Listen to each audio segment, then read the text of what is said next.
উপবৃত্ত নিয়ে যখন আমরা চিন্তা করছি ইনফ্যাক্ট তখন কয়েকটা মাত্র ডিসটেন্স আমাদেরকে ভালো করে মনে রাখতে হবে, এটাই খুব বেশি ইম্পর্টেন্ট, জাস্ট কয়েকটা ডিসটেন্স। তো সেটার জন্য আমরা খেয়াল করি উপবৃত্ত আসলে কি জিনিস। আমরা এখানে দেখেছিলাম পরাবৃত্তের ক্ষেত্রে জিনিসটা ছিল এরকম যে যদি আমাদের কাছে একটা রেখা থাকে, একটা নির্দিষ্ট পয়েন্ট থাকে, তাহলে আমরা যে কোনো পয়েন্ট থেকে বলতে পারি এসপি আর পিএম এরা পরস্পর সমান। পরাবৃত্তের ক্ষেত্রে তখন এসপি বাই পিএম এদের যে অনুপাতটা এটা ছিল তখন 1 আসলে, কারণ এটার ভ্যালু হচ্ছে ই, উৎকেন্দ্রিকতা ই দিয়ে প্রকাশ করা হয়, সো এটার ভ্যালু হবে 1। বাট উপবৃত্তের ক্ষেত্রে উৎকেন্দ্রিকতাটা 1 আর হয় না, মানে কি উপবৃত্তের ক্ষেত্রে উৎকেন্দ্রিকতাটা সবসময় 1 এর চেয়ে ছোট হয়, কারণ সেখানে এসপি পিএম থেকে সবসময় ছোট হয় আর সবসময় সেম রেশিও মেইনটেইন করে চলে। তো যদি উৎকেন্দ্রিকতা 1 থেকে ছোট হয় তখন কে বেশি কাছাকাছি আসছে, এসপি টা ছোট হয়ে যাচ্ছে, তার মানে পি টা এস এর বেশি কাছাকাছি চলে আসছে। এই অবস্থায় আমরা যে কোনো পয়েন্ট নিয়ে চিন্তা করলে দেখতে পারবো এই পয়েন্ট থেকে রেখাটা যত দূরে, রেখার চেয়ে বিন্দু কাছে, রেখার চেয়ে বিন্দু কাছে, কোন বিন্দু? এই বিন্দু, আর এটা হচ্ছে রেখা। এরকম আরেকটা পয়েন্ট আমি পাবো যেখান থেকে রেখার চেয়ে রেখা এত দূরে, বিন্দু এত কাছে, বাট অনুপাতটা সেম আছে। এরকম একটা জায়গায় পাবো রেখার থেকে বিন্দু কাছে, এবং খুব ভালো করে লক্ষ্য করলে আমরা দেখতে পারবো যে এই সরলরেখার উপরে আরো একটা পয়েন্ট পাওয়া যাবে। এখানে কিন্তু একটা আমরা পয়েন্ট পেয়েছিলাম যে পয়েন্ট থেকে রেখার চেয়ে বিন্দু কাছে, রেখাটা এত দূরে, বিন্দু এখানে। এর উপরেই আরেকটা পয়েন্ট পাওয়া যাবে যেখান থেকে রেখার চেয়ে বিন্দু কাছে, কারণ এখান থেকে রেখা এত দূরে আর বিন্দুটা হচ্ছে এখানে। অর্থাৎ আরো একটা পয়েন্ট আমরা পাচ্ছি যেই পয়েন্ট থেকে এই বিন্দু যত দূরে, রেখাটা তার চেয়ে বেশি দূরে। সুতরাং এই যে কাজটা, সেই কাজটা আসলে ঘুরে আসবে, যেহেতু একই রেখার উপরে দুইটা পাওয়া যাচ্ছে। সুতরাং এটার জন্য যা হবে ইনফ্যাক্ট নিচের দিকে একদম সেম হওয়াটাই স্বাভাবিক। এই পয়েন্টটা যেরকম আর এই পয়েন্টটা, তার মধ্যে আসলে কোনো বিস্তারিত পার্থক্য নেই। এই পয়েন্ট আর এই পয়েন্ট এরা দেখতে একই রকম, এমন করে পুরোটা ঘুরে এইভাবে ফিরে আসবে। তাহলে এখন আমাদের শেপটা যেমন দাঁড়াচ্ছে, যদি এসপি পিএম থেকে ছোট হয়, সেটা হচ্ছে উপবৃত্তাকার শেপ। তো এখন উপবৃত্তাকার যে শেপটা আমরা খেয়াল করি, যখন এরপরে যদি দেখেছি আমরা কিন্তু শুরু করেছিলাম একটা মাত্র রেখা এবং একটা মাত্র বিন্দু দিয়ে, কিন্তু আমরা পুরো জিনিসটা পেয়েছি গোল আকৃতির, গোল মাঝি এরকম করে লুপ আকৃতির। এবার খুব গুরুত্বপূর্ণ বিষয় হচ্ছে, তার মানে আমরা যদি এদিকে আরো একটা সরলরেখা চিন্তা করতাম এবং আরো একটা বিন্দু নিয়ে চিন্তা করতাম, তাহলেও একই ধরনের ইকুয়েশন আমরা পেতাম। আবার বলছি আমি যে এইখানে একটা সরলরেখা এবং এখানটা বিন্দুর জন্য আমরা যেরকম জিনিস পেয়েছি, ডান দিকেও একটা সরলরেখা এবং একটা বিন্দুর জন্য একই উপবৃত্ত আমরা পাবো। অর্থাৎ এখন যদি কেউ শুধুমাত্র উপবৃত্তের দিকে তাকায়, সে আসলে বুঝবে না সে কোন জোড়া থেকে এসেছে, এই সরলরেখা এবং এই বিন্দু থেকে, নাকি এই সরলরেখা এবং এই বিন্দু থেকে। এই সরলরেখা এবং এই বিন্দু শুধুমাত্র এরা দুজন মিলেই স্বাধীনভাবে পুরো জিনিসটা তৈরি করে ফেলতে পারে, আবার এই সরলরেখা এবং এই বিন্দু এরা দুজন মিলেও একই উপবৃত্ত তৈরি করে দিতে পারে। তখন আমি যদি শুধুমাত্র উপবৃত্তকে প্রশ্ন করি যে বাবা উপবৃত্ত তুমি কাদের কাছ থেকে এসেছো, তখন উপবৃত্ত কিছুই বলতে পারবে না। এই কারণে আমরা বলি যে উপবৃত্তের উৎকেন্দ্রিকতা উপবৃত্তের দিগাঙ্ক আছে দুইটা এবং উপকেন্দ্রও আছে দুইটা, কিন্তু মাথার মধ্যে রাখতে হবে যে কোনটা কার সাথে, এর সাথে এটা এবং এর সাথে এইটা, এরা দুজন একসাথে, এরা দুজন একসাথে। এই রেখার সাথে যদি আমি এই বিন্দুটাকে নিই, তাহলে আমি কখনোই এরকম একটা উপবৃত্ত পাবো না, এটা মাথার মধ্যে রাখতে হবে। এবার আসছি আমরা তাহলে যে এই উপবৃত্তটা যখন আমরা জেনেছি, আমরা দেখতে পেয়েছি যে একটা মাত্র সেটের জন্যই পুরো জিনিসটা ঠিক হয়। তো একটা সেটের জন্যই পুরোটাই পাওয়া যায়। তাহলে এখন আমরা জাস্ট এই সেটটা নিয়ে কাজ করি।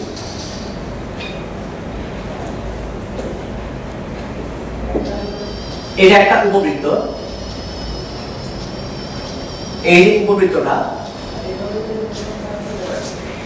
উপবৃত্তের ক্ষেত্রে আমরা 0 0 পয়েন্ট ধরে নিচ্ছি, একদম মিডল পয়েন্টটাকে। এই পয়েন্টটার নাম দিলাম 0 0 পয়েন্ট। তো আমরা যেহেতু এখন কি চাচ্ছি, আমরা চাচ্ছি এখন যে এখান থেকে ডিসটেন্সটা বের করতে, কার ডিসটেন্স বের করতে, আমরা প্রত্যেকটা পয়েন্ট চাই, এই পয়েন্টের স্থানাঙ্ক চাই, এই পয়েন্টের স্থানাঙ্ক চাই, এই পয়েন্টের স্থানাঙ্ক চাই, এই পয়েন্টের স্থানাঙ্ক চাই, প্রত্যেকের পরিচয় আমরা জানতে চাই। এই পরিচয় জানতে গেলে প্রথমে আমরা যেটা ধরে নিচ্ছি যে এখান থেকে এই ডিসটেন্সটুকু হচ্ছে a এবং ধরি উৎকেন্দ্রিকতা এটুকু হচ্ছে e। আমাদের কাছে এখন হাতে মাত্র দুইটা জিনিস আছে, একটা হচ্ছে a আর একটা e। এই কোণটুকু এখান থেকে এই পর্যন্ত a আর এতটুকু হচ্ছে, আর e এর পরিচয় এখানে দেখানো যাচ্ছে না আসলে। তো এবার খেয়াল করি আমরা যে এই পয়েন্টের নাম দিলাম o, এই পয়েন্টের নাম দিলাম s, এই পয়েন্টের নাম দিলাম b সাপোজ, আর এই পয়েন্টটা যেটা এটাকে নাম দিলাম a। তো একটা জিনিস অলরেডি আমরা জানি OA এটা হচ্ছে ছোট হাতের a। এখন আমার টার্গেট হচ্ছে OA এর সমান কত এবং OB এর সমান কত, জাস্ট এই দুটো জিনিস বের করা হচ্ছে এই মুহূর্তে আমার টার্গেট। এই মুহূর্তে আমার জীবনের একমাত্র উদ্দেশ্য মাত্র দুটো দূরত্ব বের করা, ও এস কত এবং ও বি কত। এই দুটো জানতে পারলেই আমরা অনেক কিছু আসলে জানতে পারবো। তো এটা জানতে গেলে আমরা এই সাইডে এই পয়েন্টগুলোকেও নিয়ে আসি, কারণ তারা আমাদেরকে অনেক হেল্প করবে। তো এইটুকু জানতে গেলে আগে আমরা দেখি যে এই এ পয়েন্টটা যেহেতু পুরো উপবৃত্তের উপরে অবস্থিত, সুতরাং এ পয়েন্ট থেকে এটা যে ডিসটেন্স এবং এ পয়েন্ট থেকে এটা ডিসটেন্স,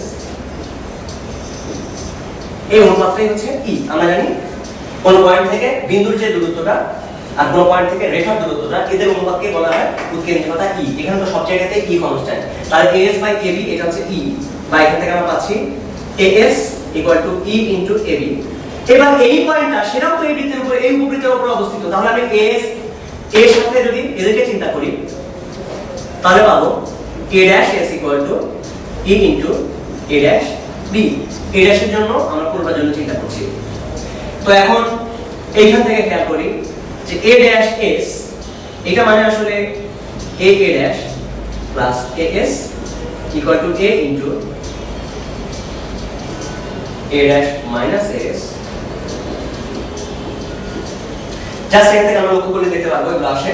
তো এখন a dash মানে হচ্ছে টুয়াইস a মাইনাস as মানে হচ্ছে a ইনটু ab বা টুয়াইস a প্লাস ab। এখান থেকে আমরা ab পেয়ে যাব। আমাদের টার্গেট ছিল কতগুলো জিনিস বের করা, তার মধ্যে একটা ছিল os এবং ob, এরাই হচ্ছে আমার মেইন টার্গেট, এদের দুজনকে বের করা। তার জন্য আমি ab আগে বের করে ফেললাম। তো ab এখান থেকে পাওয়া যাচ্ছে আসলে twice a minus e into ab, এখান থেকে টুয়াইস a e তার সঙ্গে e ইনটু ab, বা একসাথে করে যদি আমি নিই তাহলে পাবো টুয়াইস e ইনটু ab এটা equal to twice a minus twice a e, বা ab সমান সমান যেটা দাঁড়াবে সেটা হচ্ছে a by e, ab equal to দাঁড়াবে a by e minus ab equal to কোথায়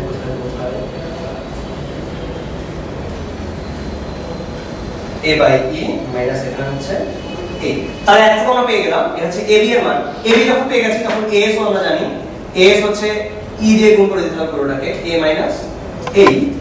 তো as যখন আমি জানি তাহলে এখন কাজ করা যাক, আমরা oa এখন আমি বলে দিতে পারবো os কত। os হচ্ছে oa মাইনাস as, oa মানে হচ্ছে a minus a minus a, that means এটা হচ্ছে e, এবং পুরোটা ob যেটা সেটা হচ্ছে oa plus ab, that means oa মানে হলো a তার সঙ্গে ab মানে হচ্ছে a by e minus a, তার মানে এটা হচ্ছে a বাই e। আমরা যে মেইন দূরত্বটুকু পেলাম সেটা খেয়াল করি, os হচ্ছে এই এতক্ষণ পর্যন্ত যে আমরা নজর দিতে পারিনি তাও খেয়াল করি যে আমার আসলে তিনটা দূরত্ব মেইনলি জানা দরকার। এখানে পুরো উপবৃত্ত সম্পর্কে জানতে গেলে মেইনলি তিনটা দূরত্ব খুব ভালো মতো জানতে হবে। সেই তিনটা দূরত্ব কি কি? একটা হচ্ছে os, oa এবং ob, এই তিনটা দূরত্ব। os হচ্ছে এই, এরা বেশ ছন্দময়, এর সাথে ই প্রথমে গুণ আকারে আছে, এরপরে a o a, that means এটা হচ্ছে শুধুমাত্র a, আর তারপরটা হচ্ছে a বাই e, অর্থাৎ প্রথমে a ছিল তাকে e দিয়ে ভাগ করলে a, তাকে e দিয়ে ভাগ করলে a বাই e, এই তিনটা ডিসটেন্স আসলে পাওয়া যাবে। এখান থেকে দেখলে আসলে বোঝা যায় যে os এবং ob এর গুণফল এটা oa স্কয়ার এর গুণফলের সমান হবে।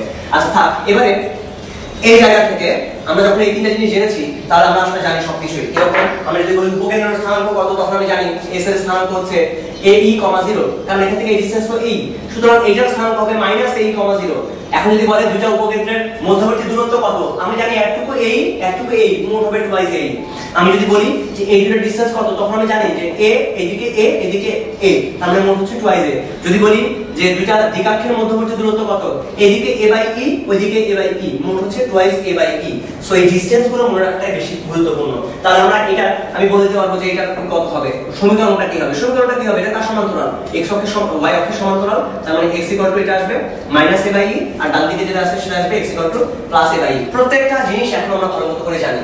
এবং আরেকটা জিনিস এখানে জানা দরকার, দুইটা জিনিস আসলে, একটা হচ্ছে উপকেন্দ্রিক লম্বের দৈর্ঘ্য কত, আর মেইন জিনিসটা হচ্ছে সমীকরণটা কি। এখন পর্যন্ত আমরা এটাই দেখতে পারি নাই যে সমীকরণটা আসলে কি হবে।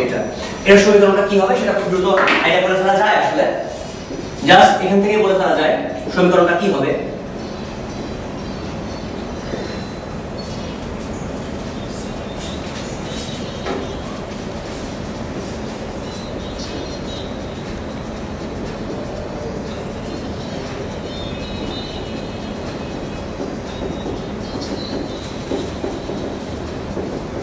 প্রত্যেকটা পয়েন্ট এখন আমরা জানি।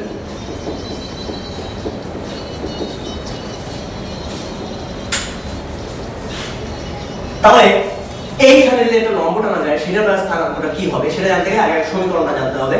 তো আমরা জানি এখন যে এইটার স্থানাঙ্ক হচ্ছে x = a/e। তো এর উপরে যে কোনো একটা পয়েন্ট যদি আমি pxy চিন্তা করি, তার থেকে এটা দূরত্ব আর এটা দূরত্ব নিয়ে চিন্তা করলাম, একটুকু হচ্ছে x একটুকু m, আর আমরা জানি sp/pm এটার মানে হচ্ছে e, অতএব sp = e * pm। তাহলে যে মেইন তথ্যগুলো পাওয়া গেছে অলরেডি সেটা কি ছিল যে আমরা o থেকে s এর দূরত্বটা জানি যে os মানে হচ্ছে ae, এবং o থেকে এই b পর্যন্ত যেটা সেই দূরত্বটুকু অলরেডি জানি আমরা a/e। এখান থেকে অলরেডি এখানকার সমস্ত জিনিসের তথ্য আমরা জানি। তো এখন আমরা চাই যে এটার সমীকরণটা কি হবে, ইকুয়েশনটা কি হবে সেটা বের করতে। তো ইকুয়েশনটা যদি আমরা বের করতে চাই তাহলে অবশ্যই একটা চলমান বিন্দুর আগে যেটা আমরা নিয়েছি একটু আগে pxy, তাহলে আমরা এখন ফর্মুলা জানি যে sp/pm এটাই হচ্ছে e বা sp = e/pm। এখন sp এর যে দূরত্বটা সেটা কি হবে, p মানে হচ্ছে xy, এখান থেকে s এর দূরত্ব হবে √, বা sp হোল স্কয়ার, একবার স্কয়ার করে দিই তাহলে সমস্ত কিছু সোজা হয়ে যাবে। রুটটা আমি উঠিয়ে নিচ্ছি, তাহলে থাকবে x - ae whole square plus y - 0 whole square, x - a y - 0 equal to e square মানে কত, এখানে e স্কয়ারই, আর pm মানে কি, p থেকে এটা দূরত্ব। এখন এইটা অর্থাৎ এই দিকের ক্ষেত্রে সমীকরণটা সেটা হচ্ছে x = a/e, বা এখান থেকে আমি পাবো x - a/e = 0। তাহলে x - a/e বাই নিচে √1 স্কয়ার x এর সহগ প্লাস y স্কয়ার, y এর সহগ স্কয়ার, এখান থেকে যা দাঁড়াবে আমরা যদি কিছুটা ক্যালকুলেট করি তাহলে দেখতে পাবো যেটার সমীকরণটা সেই রকম প্লাস y স্কয়ার, e দিয়ে যদি ওদেরকে গুণ করে দেওয়া যায় তাহলে থাকবে e স্কয়ার x স্কয়ার, তার সঙ্গে -2 aex, কারণ এখানে হবে 20a/e আর এখানে আছে স্কয়ার, স্কয়ারের সাথে a/e গুণ করলে 2aex হবে plus a square by e square. এখান থেকে আমরা দেখতে পাচ্ছি এই দুটো পার্ট কেটে যাচ্ছে। তো যদি x স্কয়ারের সহগগুলোর দিকে আমরা তাকাই, এখানে x স্কয়ার আর ওই পাশে e স্কয়ার x স্কয়ার, এই পাশে যদি নিয়ে আসি তাহলে থাকবে x square * 1 - e square plus এখানে y স্কয়ার, ওই পাশে যদি আমি আচ্ছা এখানে a square by e square তার সঙ্গে e স্কয়ার গুণ হয়ে এখানে শুধু a স্কয়ার থাকে আসলে। তো a স্কয়ার যদি ডান পাশে আমি কমন নিই তাহলে এই পাশে a স্কয়ার, এই পাশে a square e square, so 1 - e square এটা থাকে ডান দিকে। আমি যদি সবাইকে এখন a স্কয়ার * 1 - e স্কয়ার এই জিনিসটা দিয়ে ভাগ করে দিই তাহলে এখানে দাঁড়াবে x square by a square plus y square by a square * 1 - e square = 1। অনেকেই যে ফর্মটা আমরা জানি তার কাছাকাছি অলরেডি আমরা চলে আসছি। এখন জাস্ট আমরা লক্ষ্য করব যে এই যে a স্কয়ার * 1 - e স্কয়ার এই পার্টটাকে আমি যদি কোনো ভাবে বলে ফেলতে পারি যে এই এতটুকু হচ্ছে b স্কয়ার, তাহলে আমাদের ইকুয়েশনটা কি দাঁড়াচ্ছে x square by a square plus y square by b square = 1। In fact আসলে এই পার্টটাকে b স্কয়ার ধরে নেওয়া হয়েছে, a স্কয়ার * 1 - e স্কয়ার, এই অংশটাকে b স্কয়ার ধরে নেওয়া হয়েছে। এখন a এর পরিচয় তো আমরা জানি যে a হচ্ছে এখান থেকে এই পর্যন্ত, b এর পরিচয়টা কিভাবে পাই, আমরা এখান থেকে লক্ষ্য করি যে যখন এখানে তাহলে আমার সমীকরণ হচ্ছে x square by a square plus y square by b square = 1, যখন x এর মানটা 0, যেখানে x এর মান 0 হবে সেখানে y এর মান পাওয়া যায় প্লাস মাইনাস b, x এর মান 0 হলে এই পাশটা 0 হয়ে যায়, তখন কি থাকে y square by b square = 1 বা y স্কয়ার = b স্কয়ার, অথবা y এর মান হচ্ছে প্লাস মাইনাস b। তার মানে হচ্ছে এই জায়গায় থাকতে পারে 0 প্লাস b এবং 0 মাইনাস b, অর্থাৎ এই এতটুকুর ভ্যালু হচ্ছে b। তাহলে এই ইকুয়েশনটা আসলে সত্যি সবকিছুর জন্য যে x square by a square plus y square by b square = 1। যদি a greater than b হয় তখন এখান থেকে আসবে আমরা e এর মানটা এখান থেকে পেয়ে যাব 1 - e স্কয়ার আসবে b square by a square, বা e স্কয়ার এর মান আসবে 1 - b square by a square, বা a square - b square by a square, অর্থাৎ e এর মান হবে √a square - b square by a square. এটা হচ্ছে e অর্থাৎ উৎকেন্দ্রিকতার মান। আমরা সবকিছু যখন ভেতর থেকে জানি তখন ব্যাপারটা অনেক ইজি হয়ে যায়। অলরেডি আমরা অনেক কিছু জেনে ফেলেছি, তো সেই জিনিসগুলোকে একবার একটু সামারাইজ করা দরকার আসলে। যে আমরা একটা উপবৃত্ত দেখেছি, সেই উপবৃত্তের মধ্যে বেশ কিছু ডিসটেন্স আমরা প্রথমে খেয়াল করেছি। এই এতটুকু ডিসটেন্স হচ্ছে এই, এখান থেকে এতটুকু হচ্ছে a, এবং এখান থেকে ওই পর্যন্ত এই এতটুকু হচ্ছে a বাই b। এটা আমাদের প্রথম অবজারভেশন। দেন সেকেন্ড অবজারভেশন আমরা পেয়েছি x square by a square plus y square by b square = 1। এটা হচ্ছে এই উপবৃত্তটার সমীকরণ। এবং আরেকটা ব্যাপার ইম্পর্টেন্ট, সেটা কি যে এইখানে এখন উপকেন্দ্রিক লম্বের দৈর্ঘ্যটা আমরা এখানে বের করে দিতে পারি কিভাবে। এই পয়েন্টটা হচ্ছে a, 0, অর্থাৎ এইখানে আমরা x এর ভ্যালু জানি এই, তো এই সমীকরণে যেখানে x এর মান a সেখানে y এর মান কত এটা আমরা দেখার চেষ্টা করি। যেখানে x এর মান a সেখানে এখানে থাকবে a square e square by a square plus y square by b square equal to 1, a কেটে গেলে y square by b square equal to থাকে 1 মাইনাস e স্কয়ার। আমরা জানি 1 মাইনাস e স্কয়ার মানে কত, 1 মাইনাস e স্কয়ার আমরা জানি এই যে a square into 1 minus e square, এটা কিন্তু আমরা ধরেছিলাম এটা হচ্ছে b স্কয়ার, তাহলে 1 মাইনাস e স্কয়ার এটার মান হবে b square by a square. তাহলে এটা কি, এটা হচ্ছে b square by a square, y square by b square equal to b square by a square বা y square equal to b to the power 4 by a square. অতএব y এর মান যেটা হবে সেটা হচ্ছে b স্কয়ার বাই a অথবা minus b square by a plus minus b square by a, এটাকে রুট করলে যেটা পাওয়া যায়। তো এখন তার মানে এই পয়েন্ট যেটা হবে সেই পয়েন্টটা হবে a e কমা, এখন y এর ভ্যালু আমরা জানি b স্কয়ার বাই a, আর নিচেরটা হবে a e comma minus b square by a। তাহলে এই দুটো ডিসটেন্স আমরা খেয়াল করি যে a এতটুকু হাইট হচ্ছে আসলে b স্কয়ার বাই a, এতটুকু হাইট হচ্ছে b স্কয়ার বাই a, দুইটা b স্কয়ার বাই a মিলে টোটালটা হচ্ছে 2 into b square by a। এইটুকু হচ্ছে এই উপকেন্দ্রিক লম্বের দৈর্ঘ্য, উপকেন্দ্রিক লম্বের দৈর্ঘ্য হবে 2 into b square by a। তাহলে আমরা পেয়ে গেলাম উপকেন্দ্রিক লম্বের দৈর্ঘ্যটা হচ্ছে 2b স্কয়ার বাই a। তাহলে অলরেডি আমরা এখন এখানকার সমস্ত জিনিস জেনে ফেলেছি, ইনফ্যাক্ট এই জিনিসগুলোই লাগে। আর আরো কিছু জিনিস উপবৃত্তের এটা জানতে হয় কিরকম, তার আগে একটা ছোট জিনিস বলে ফেলি। উপবৃত্তের একটা মজার বৈশিষ্ট্য আছে, সেই বৈশিষ্ট্যটা কি যে উপবৃত্তের এই যে দুইটা ফোকাস আছে, দুইটা উপকেন্দ্র আছে, যার একটা স্থানাঙ্ক প্লাস a মাইনাস a0 আর একটা হচ্ছে প্লাস a0।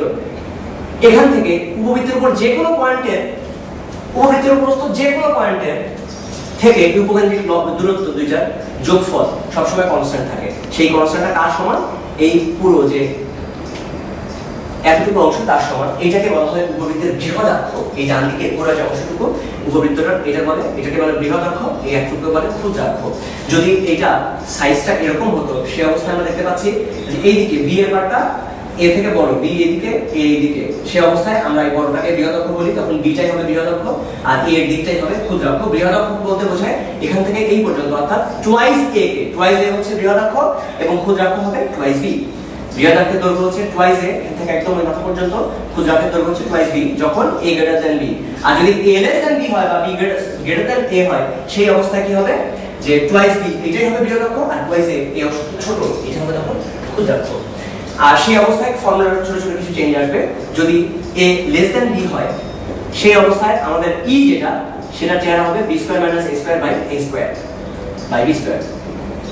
আর যদি a গ্রেটার দ্যান b হয় তখন e এর মান আসবে a square minus b square by a square. তো এখন আমরা উপবৃত্তের কিছু জিনিস দেখলাম। আরেকটা ব্যাপার যেটা বলতে যাচ্ছিলাম সেটা আরেকবার আমরা খেয়াল করি যে উপবৃত্তের এই যে দুটো ফোকাস, এখান থেকে যে কোনো পয়েন্টে থেকে এটা দূরত্ব যোগ এটা দূরত্ব, যে কোনো পয়েন্টের জন্য এই দূরত্বের যোগফল সবসময় কনস্ট্যান্ট থাকে এবং এটা হয় টুয়াইস এর সমান। সেটা এমনি আইডিয়া করা যায় যে আসলে যদি সবজনের এটা সত্যি হয় তাহলে এই পয়েন্টের জন্য চিন্তা করা যায়। এই পয়েন্টের জন্য এখানে এই পয়েন্ট থেকে দূরত্ব কত, এতটুকু, আর এই পয়েন্ট থেকে দূরত্ব হচ্ছে এই এতখানি, এখান থেকে এই পর্যন্ত। তো এই পর্যন্ত দূরত্ব যোগ এতটুকু, এই এতটুকু মানে কিন্তু আমার ডান পাশের অংশটা এইটুকু, তাহলে এইটুকুকে আমি সরাই নিয়ে এখানে বসাই, তাহলে আমার এখন ডিসটেন্স কত হচ্ছে এই এতখানি যোগ এতখানি, তার মানে পুরোটাই আসলে, অর্থাৎ এখান থেকে এই পর্যন্ত এই টুয়াইস এ হচ্ছে উপকেন্দ্র দুইটা থেকে যে কোনো পয়েন্টের দূরত্বের যোগফল। সবসময় উপকেন্দ্র দুইটা থেকে যে কোনো পয়েন্টের দূরত্বের যোগফল কনস্ট্যান্ট থাকে, সেটা হচ্ছে বৃহদাক্ষের সমান টুয়াইস এ। বা এটাকে আমরা লিখি এইভাবে, যে কোনো একটা পয়েন্ট যদি হয় p এবং দুইটা উপকেন্দ্র যদি হয় s এবং s ড্যাশ, তাহলে আমরা লিখি sp plus s dash p, এই দুটো যোগফল সবসময় টুয়াইস এ হয়। বইটা একটা অঙ্ক এর আগে এসেছিল যেখানে শুধুমাত্র এই দুটো উপকেন্দ্র দেওয়া ছিল এবং বলা ছিল বৃহদাক্ষের দৈর্ঘ্য কত। এখান থেকে বলতে বলেছিল যে সেই উপবৃত্তটার সমীকরণ কি হবে সেটা এখান থেকে বের করে ফেলা যায়। আমরা যেহেতু s জানি, আমাদের মেইন শর্ত হচ্ছে এতটুকু sp plus s dash p, p কিন্তু আমাদের চলমান বিন্দুর উপরে যে কোনো বিন্দুকে আমরা p ধরে নেব, সেখান থেকে sp plus s dash p এটা ইকুয়াল টু টুয়াইস এ করলে আমরা অঙ্কটা করে ফেলতে পারবো। আচ্ছা, উপবৃত্তের ক্ষেত্রে এই যে নিয়মটা আমরা দেখলাম, এটা ছাড়া আরেকটা প্রপার্টি বলা হয় যেটা কখনো কাজে লাগে না, তারপরে একটু বলে ফেলি। এটা খুব ইন্টারেস্টিং যে ধরা যাক আমরা একটা উপবৃত্তাকার রুমের মধ্যে বসে আছি, আমাদের চারপাশে যে রুমটা সেটা উপবৃত্তাকার রুম এবং এই রুমের এই চারপাশে আয়না লাগানো আছে, আয়না জাস্ট এই সব প্রত্যেকটা পাশে আয়না লাগানো। যদি এটা উপবৃত্তাকার হয় তাহলে এখান থেকে যদি লাইট এসে কখনো এই পাশে পড়ে, লাইটটা সোজা রিফ্লেক্ট করে পড়বে আর একটা যে ফোকাস সেখানে। ইনফ্যাক্ট এই কথাটা এই পরাবৃত্তের এই উপবৃত্তের উপরস্থ যে কোনো পয়েন্টের জন্য সত্যি। একদম কোণাতেও যদি আমি কখনো মারি, অর্থাৎ একদম ধরা যাক এরকম একটা জায়গাতেও আমি যদি লাইট ফেলি, সেই আলোটা রিফ্লেক্ট করে একদম গিয়ে পড়বে আর একটা যে ফোকাস সেই ফোকাসে। ইনফ্যাক্ট আমরা একটু আগে যেমন পরাবৃত্ত নিয়ে কাজ করছিলাম, পরাবৃত্ত কিন্তু এই কথা মেনে চলতো। পরাবৃত্ত আসলে এক প্রকার উপবৃত্ত, পরাবৃত্ত আসলে এক প্রকার উপবৃত্ত, যেই উপবৃত্তটা দুইটা ফোকাস, একটা ফোকাস তুমি দেখতে পাও আর একটা ফোকাস অসীমে আছে। ইনফ্যাক্ট পরাবৃত্ত এক প্রকার উপবৃত্ত। সো সেখানে খেয়াল করে দেখা যাবে যে এইখানে যদি এখন এখান থেকে যে কোনো একটা আলোক রশ্মি নিক্ষেপ করা হয়, সেটা গিয়ে পড়বে আর একটা যে ফোকাস সেখানে, আর একটা ফোকাস আছে অসীমে। সো অসীমে যেতে গেলে তাকে যেতে হবে প্রধান অক্ষের সমান্তরালে। সুতরাং প্রধান অক্ষের সমান্তরালে গেলে অসীমে গিয়ে পৌঁছায়, আর অসীম থেকে যদি কিছু এখানে এসে পড়ে সেটা এসে পড়বে আর একটা ফোকাসে। এটা আসলে একই নিয়ম, রিফ্লেকশনের দুইটা নিয়মই আসলে একই রকম। যাই হোক, আমরা এখানে সেটা সেরকম মনে যাচ্ছে না, এটা আমাদের জন্য এখানে খুব বেশি ইম্পর্টেন্ট না। তো আমরা বেশ কিছু জিনিস দেখেছি, এখন আরেকটা ব্যাপার একটু জানতে চাই, সেটা হচ্ছে ছোট একটা অঙ্ক আমরা করে ফেলি। যে বইয়ের একটা অঙ্ক এসেছিল যেটা ছিল এরকম দেখতে, উপকেন্দ্র দেওয়া আছে +-20 এবং বৃহৎ অক্ষ 8। তার সমীকরণ আমাদেরকে বের করতে হবে। অথবা পরের যে অঙ্কটা আছে, আমরা প্র্যাকটিস প্রবলেম 2, এটা অনেক সুন্দর একটা অঙ্ক, যে উপকেন্দ্র একটা হচ্ছে 20 আর হচ্ছে -20, এবং এটা 3/2 × √15/2 এই বিন্দুটা। এটা জানলে আসলে অনেক কিছু বলে ফেলা যায়। কেন? কারণ হচ্ছে যে আমরা জানি যে এটা একটা ফোকাস, তাহলে তার চেহারাটা আমরা একটু দেখার চেষ্টা করি। যে 20 হচ্ছে এরকম একটা জায়গায়, আর -20 হবে এমন জায়গায়। সো উপবৃত্তটার চেহারা ধরে নেওয়া যায় খানিকটা এরকম হবে, এবং এখানে a > b এটাও আইডিয়া করে ফেলা যায়। এটার চেহারা যে এরকম হবে সেটাও অনেকটা বুঝে ফেলা যায়। এই আকৃতির একটা উপবৃত্ত আমাদের পাওয়া যাবে, এটা আমরা জানি। তো এখন কথা হচ্ছে এদের উপরে যে কোনো একটা পয়েন্ট হচ্ছে 3/2, √15/2। সো সেখান থেকে আমরা যদি এরকম ভাবে চিন্তা করি যে এই পয়েন্টটা হচ্ছে k, এটা s, এটা s, তাহলে অবশ্যই s' k plus s k এটা হবে twice a। তাহলে আমরা এখান থেকে twice এর মানটা কিন্তু পেয়ে যাচ্ছি, কারণ s' k এটার ভ্যালু তো আমরা জানি আসলে √-2 + 3/2 হোল স্কয়ার 0 প্লাস বা 0 মাইনাস √15/2 হোল স্কয়ার প্লাস এখান থেকে দূরত্ব নিলে 2 - 3/2 হোল স্কয়ার 0 - 15/2 হোল স্কয়ার। এই দুটোর যোগফলই হবে আসলে twice a। তাহলে এটা কত দাঁড়াচ্ছে? এটা দাঁড়াচ্ছে √7/2 হোল স্কয়ার, মানে 49/4, আর এটা হচ্ছে 15/4, আর ওখানে দাঁড়ায় 1/4 + 15/4 = twice a। এর 49 আর 15 তো 64, 64/4 মানে হচ্ছে 8/2, তাহলে 4 থাকবে এখানে। 64 কে 16 4, আর এখানে 16 4 মানে এখানে 2 = twice a। দ্যাট মিন্স এর মান হচ্ছে 3। তাহলে a সমান আমরা পেয়ে গেলাম 3, twice এর মান হচ্ছে 6।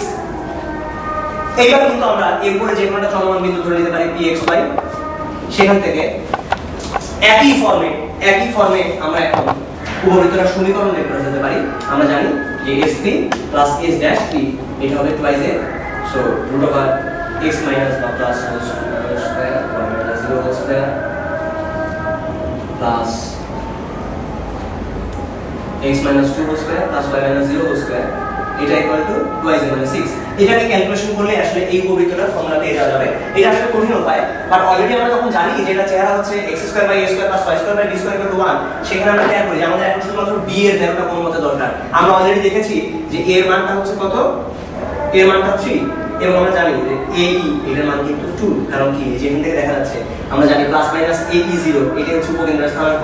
সো এখান থেকে e আমরা জানি, e কত হবে, e হবে e এর মান হবে 2/3। তাহলে e ও জানি, তাহলে এখান থেকে আমরা b ও পেয়ে যাব। b কত হবে আমরা জানি যে b² এটাকে সংজ্ঞায়িত করা হয়েছে এইভাবে।